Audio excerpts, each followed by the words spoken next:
Life Unrehearsed, brought to you by Lianas Senior Transition Support, helping you navigate home care and senior residences. And good afternoon. Welcome to Life Unrehearsed. My name is Matt Del Vecchio, specializing in life transitions, elder care planning, and the senior living industry. Coming up on the first half of today's show, Tarek Riman, digital marketing specialist and best-selling author on SEO, analytics, and now Lebanese and Mediterranean cookbooks. He could do it all. He's coming up soon. And on the second half of the show, the power of intergenerational relationships, combating social inclusion and urban isolation with seniors and students. Wait until you hear about some of the initiatives being done by a really special organization called the Yellow Door. Thank you for tuning in to Life Unrehearsed. Hopefully you're enjoying this somewhat dreary, windy, and rainy day, but we appreciate you tuning in. You know, our upcoming guest was on our show more than 3 years ago talking about his incredible trip where he biked around the Camino on a journey of self-discovery. In fact, he's done it a few times, 5 times, and will be going again next year. He wrote an international best-selling book about it called The Camino Within and how we can get out of our comfort zones. Tarek Riman is a bit of a renaissance man. He has had multiple best-selling books. He's a digital marketing guru, a university professor, the founder of MontrealTips.com, and now the author of not 1, not 2, but 3 recently published cookbooks with a Lebanese Mediterranean flair. Tarek, welcome to Life Unrehearsed. Thank you for having me here, Matt. I'm very happy to be here. Well, thanks for coming in on this rainy Saturday in studio. Always fun to have you in. Let's back up a little bit, and can you tell us a bit more of a background of what you do professionally? Amazing. It's my favorite part. Thanks again for having me here. So professionally, I'm a professor at 3 different universities in Canada. I teach undergraduate courses at JMSB, Concordia, McGill, and York University. I do give workshops and trainings worldwide, whether it's in the States and Canada as well. I've written a few books. You kind of gave the best introduction I can ever give, I can ever have. It's more than I deserve. I do write books, and at the same time, everything kind of feeds in together because I teach marketing at the university level. I work in the industry. I have my own agency as well, where I help businesses, whether it's a small business, a medium-sized business, or a large business, to go online, whether it's in development, whether it's analytics, whether it's data related, anything of that sort. So I kind of help these businesses bring themselves online, and also, if they're online, bring their business to the next level. Really good, and wonderful reputation. You are helping a lot of businesses and in their digital marketing, SEO, and you've authored, like you've mentioned, many books, including The Camino Within, SEO Way, Beginner's Guide to Search Engine Optimization, and Secret to Capitalizing on Analytics. Best-selling books, I might add at that. And you're an expert in digital marketing. Now, the big question, though, Tarek, how did you go from that to the Lebanese cookbook, let alone 2 other cookbooks as well? Amazing. So for the marketing books and for the SEO book, as I mentioned, it's something that I do on a daily basis. It's kind of to reflect what I preach and what I teach at university. It kind of came very easily. But the same way you're surprised, trust me, everyone around me was. It's like, Tarek, you're a marketer, you're a professor, or Tarek, you work in analytics and data. How come we're talking about hummus, and we're talking about garlic sauce, and how come we're talking about kafta? And it's an interesting transition. But let me maybe give you a bit of context about my ethnic background and kind of where this whole thing came from. I'm a Lebanese Canadian. I was born and raised in Lebanon. More interestingly enough, I was born in a province called Shuf, or it's my small village is called Masir Shuf. That's the best way I can describe it. I can say it with pride, and being born in the mountains, you kind of grow your own food. We didn't have Uber Eats. We didn't have DoorDash. And you kind of have the food there, and you grow your own food. You have a small hand den, and you have your own plants. Everything you take is from the ground. So we had to cook. We had to be creative growing up since these days. And also my grandparents, believe it or not, my grandpa was a real cook. That was his actual profession. And I feel like I always inherited a bit of that passion from him as well. And my own perspective was it's a way for me to take care of my creative side, and while at the same time, I feel cooking itself is an impression of passion at its best, and it's taking something very simple and making it enjoyable and delicious. And in some way, if someone out there cooks and enjoy it, when you're doing it, you forget about everything else. You're in that moment. It's a pleasure. It's an enjoyment. For me, it's a meditation of some sort. So all of that put together, in addition to the fact that a lot of people tell me, Tarek, how do I do this? How do I cook this? And I always felt like I'm always on a hunt for a good cookbook that's simple, straightforward, clear instructions. And literally, this is what I did myself, is I collected everything, made it simple, ingredients, actions, time, eat. That's it. You're listening to Life Unrehearsed. Matt Del Vecchio here, and I'm talking with Tarek Riman, digital marketing specialist, and as you've just heard, the author of 3 cookbooks, one Lebanese, one Mediterranean, one Arabic, if I understand here, Tarek. Really, really simple books. You've got one right here in the studio. Now, that's not for you, Matt. It's for your wife.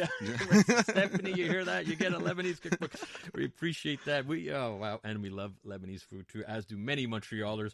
Now, Tarek, we've talked about the writing. I'd love to hear just the background. How did you even get involved in writing, and why? Amazing. So, as you mentioned before, a few years ago, I've done the Camino de Santiago. To be very accurate, it was March 11. It was in March 2016. I actually packed my bike and packed my stuff, and I went on the Camino de Santiago. For reference, how many kilometers are we talking about? So the Camino de Santiago is a pilgrimage in the north of Spain. It starts in the southern part of France, and it goes through Spain all the way to the northwestern part of Spain, Santiago de Compostela, which is a church, but also it's a town called Santiago de Compostela. The trip itself is 900 kilometers. The first time I did the trip, actually, I went up to 2,500 because I didn't stop only in Santiago. I continued on the journey. But the trip itself is 900. A lot of people walk it, and a lot of people do bike it. So when I've done this trip actually as this form of meditation, and my goal was to carry that knowledge that you gain, that wisdom, the interesting people that you meet along the way. It's a very spiritual, very religious journey that's genuinely enjoyable. But it's very easy, and I think everybody can relate. When you come back from vacation, it's very easy to forget the good time that you had on vacation. Or sometimes when you come back from a pilgrimage, it's very easy to forget because we go back behind that screen and we start getting used to the day-to-day. We wake up, we go to work, and we come back home, and there's nothing wrong with that. But I wanted to kind of remember this. I wanted to relive that experience in a certain way. So I decided to put pen to paper and start writing things. And the experience of writing and reliving my journey was literally a meditation, a medicinal journey for me. And it felt so strong, and I got addicted to expressing myself through writing. Since then, I continuously resorted to writing books and I'm putting my thoughts and knowledge on paper and communicating ideas across through writing. So from that, I went from the Camino and the idea of expressing a spiritual journey towards marketing and communicating marketing ideas in a very simple way that anyone can learn. And then you took that one step further into the cookbooks. I'd love to hear the reaction. What's the reaction been for the cookbooks? Oh my God! As I told you before, the reaction mainly was from friends or maybe from clients or business partners, and as family, they were kind of familiar with the idea and my passion. But from friends, they're like, Tarek, from analytics, from search engine optimization to behind the kitchen counter, what's happening. But it's been a positive reaction so far, and it's been very good. And as much of a surprise as it is, I use it. It's not, for me, it's a passion project, and I always wanted to work on. And I believe I use this as a way, that randomness behind this, the randomness behind the idea of doing exactly something that no one expects you to do. Mm-hmm. I use that as an example, believe it, when I give a lecture at Champlain College, or when I go to any college, or when I talk to the next generation, and I want to express the idea of following their passion or doing something that you need to do. You're not trying to fit any mold out there. If you love to cook and you love to write and you love to express yourself, put the idea out there. There's no harm. Like, feed that creative self, feed your passion, and your passion and our life and our work should coexist. It's such an important point, Tarek. I'm talking with Tarek Riman. He is a digital marketing specialist and much, much more, as you've heard, including the most recent cookbooks, the Lebanese cookbook, Mediterranean, and Arabic, I think, cookbook, right, Tarek? And, yes. And, one wasn't good enough, right? You had to put out 3. Obviously, you just took your skills of writing, though, and put it into a cookbook form. Bigger picture, I love what you're talking about when you're discussing passion. If you have a chance to read the book, The Camino Within, getting out of your comfort zone. This is far beyond cookbooks. And this is what I love about what you do, Tarek, and how you're so inspirational to many, many people and also educating people as well. We have to head out to traffic, Tarek, but when we come back, I want to expand a little bit on this passion that you're talking about, why it's important for people to find their passion. And I believe you're going to give us not just a little tidbit, but some pretty scary statistics about screen time. Yes. And hey, maybe that's interfering in some of our ability to show our passion. But first, we need to head out to the CJD Traffic Center. We're going to hear from Jill Fitzgerald. Life Unrehearsed, brought to you by Lianas Senior Transition Support, helping you navigate home care and senior residences. I'm talking with Tarek Riman, digital marketing specialist. I felt we should get a little Fleetwood Mac in there, and you're going to hear a few more Fleetwood Mac songs this show in honor of Christine McVie, who passed away this past week at 79 years old. Just love Fleetwood Mac. So we're going to hear a couple more songs throughout the show. We've been talking with Tarek Riman, such an inspiration to many. He has pushed himself to the limits. You heard about the Camino Within. He's actually done that trek, 900K, 5 times, wrote a best-selling book about it. And he is helping a lot of students, university professor at 3 different universities, and an SEO, digital marketing specialist, and now published not 1, not 2, 3 cookbooks recently. And we're talking, far beyond cookbooks, Tarek. You mentioned it just before the break. You are a big believer in people living their passion. And some people go for it. Some people may find an excuse not to go for it.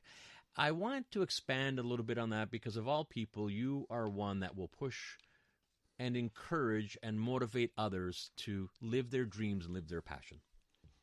100%. It's for me, if having a passion will keep you concentrated and motivated through life, but most importantly through life's ups and downs.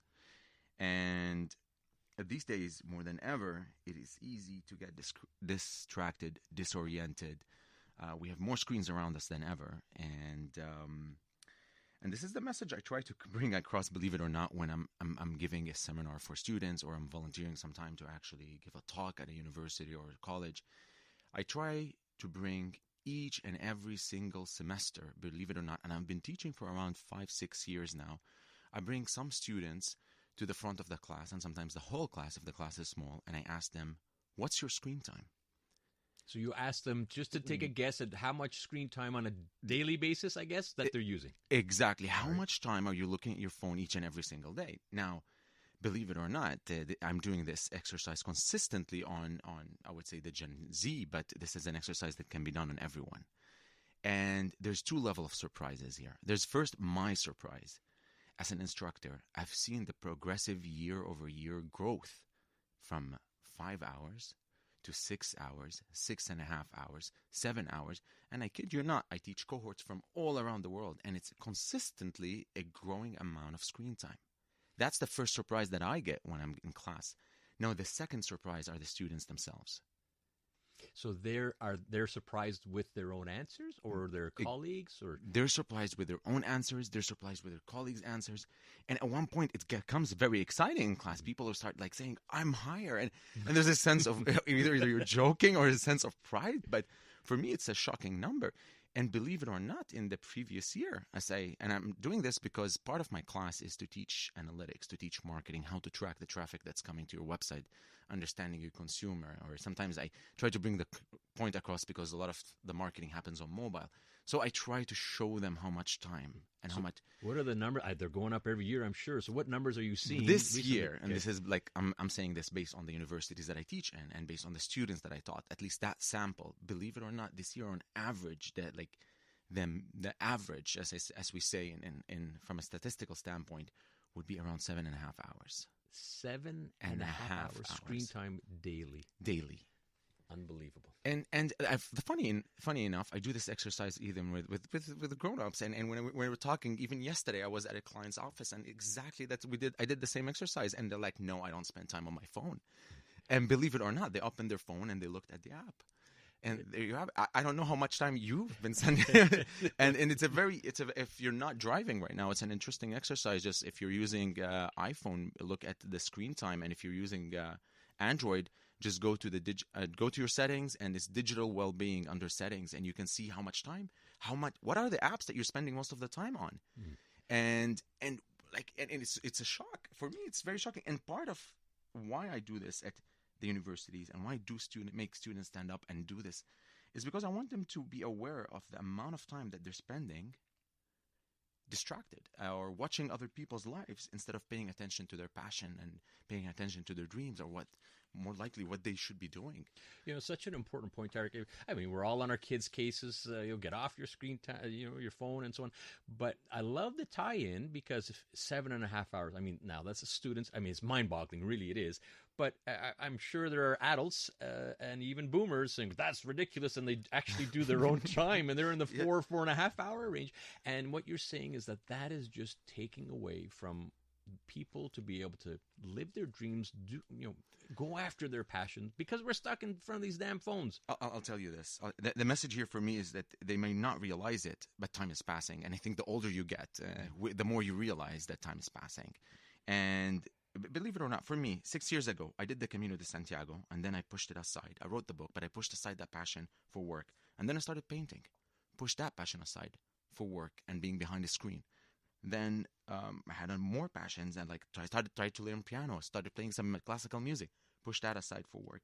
And that constantly happened. And as important as work is, it should go hand in hand with what we're doing as passion. And as important as whatever your screen time is, whatever you're spending your time on your phone, it should go hand in hand with what your passion is. So now I'm getting back to that self that I constantly work on, trying to spend less time on my phone, reduce the amount of distractions, and pay attention to the passions, what makes me genuinely happy. So, and the reason is, the more we push this passion away, we're losing a bit of ourselves every day. The more we spend time looking at what other people are doing, or not concentrating on our dream or the meaningfulness in our life, what happens is that part of us is disappearing every day. We wake up and that part is not there. And for me, this is why every time I give a talk, every time I give a lecture, I tell the students at the end, I'm like, do something meaningful. And it's a cliche as that sounds, I'd be like, please do something that makes you feel like, I call it the God-given talent. Put your God-given talent out there. Make your life here as a human meaningful for yourself and for others. And for me, if there's one thing from my life experience till now, I'm 34, turning 35, is that our role in life is to make other people's lives better, or to be angels in other people's life and have a positive impact. And to do so, we need to follow our passion. We need to make our lives better. So, and you are absolutely right, Tarek. Listening to Life Unrehearsed, Matt Del Vecchio here, and that's the voice of Tarek Riman. And good on you. We've gone from the Camino bike rides to digital marketing to cookbooks, but I think the biggest message that you've come across here is live your passion, get off those screens. We have to wrap it up. What's the best way for our listeners to get a hold of you, Tarek? Honestly, the best part would be to Google my name. You're going to find all my books there, either through Amazon. Sometimes you're going to find them on Indigo, sometimes through Chapters, Walmart, etc. You can find me on LinkedIn. You can find me on Instagram as well. Just Google my name and you're going to find a lot of results. Tarek Riman. Tarek Riman, and we'll spell it Tarek, and Riman is Riman. And you need a few good cookbooks as well. That's going to pop up on your Google search. So Tarek, thank you very much for coming in studio here on a Saturday in Life Unrehearsed. It's a pleasure. I'm happy to be here. Thank you. Thank you. All right.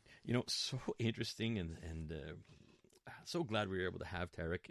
Very inspirational. You heard him. Get off those phones. Tell your kids to get off the phones. I know you're already doing that, parents, but you do need to find a way to live your passion and try to make it happen. All right.